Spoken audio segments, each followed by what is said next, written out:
This week we're going to plan paper number 2 and paper number 3 for this course. And there's a reason for breaking these papers up into assignments connected to your research paper.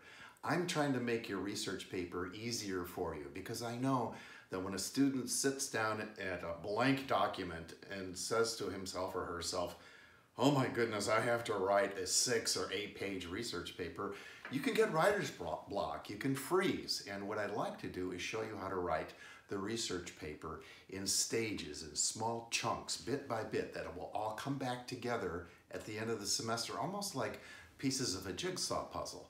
So that takes some planning. Paper number 2 in this course is going to be a definition paper. You're going to define a key term in your research. For instance, we have an example here.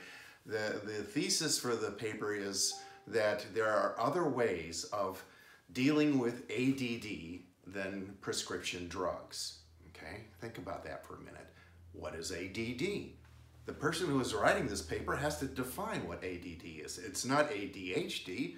It's not just a kid who's overactive. You could write an entire 2-page paper defining what ADD is, and that would actually be a very good application of this assignment for this class. The next thing you want to do is look at what sub-arguments you can develop to support the overall research paper thesis. So if your thesis is that there are different ways of approaching ADD other than prescription drugs, you need some reasons to agree with that thesis. A reason to agree with the thesis is just another way of saying a sub-argument. So here's some reasons, or here's some ideas to agree with that overall thesis. Diet. You could probably change a child's behavior or ADD symptoms with a better diet. And you can explore that for 2 whole pages in your paper. And that would be a good sub-argument, and it actually could be paper number 3 for this course. If you do it right, you'll be able to take paper number 3 and literally plug it into the longer 6 or 8 page research paper as one sub-argument. You'll need some other reasons to agree with that overall argument. Let's see. Music therapy. That could be a whole 2-page section about how to deal with ADD behavior.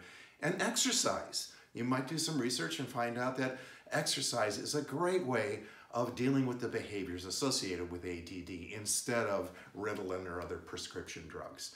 Now, I've typed this out and you have the whole thing explained in writing too on this page. Let's take a look at that example and then try to come up with a plan for your own paper where you have a term you need to define for paper number 2, and then 3 sub-arguments to agree with your overall research paper thesis, reasons to agree with the thesis, and take one of those 3 sub-arguments and we'll work on that as paper number 3 in this course. I hope that makes sense. If you're confused, send me an email. We're going to work on this together to help make a master plan for putting your research paper together 1 section at a time.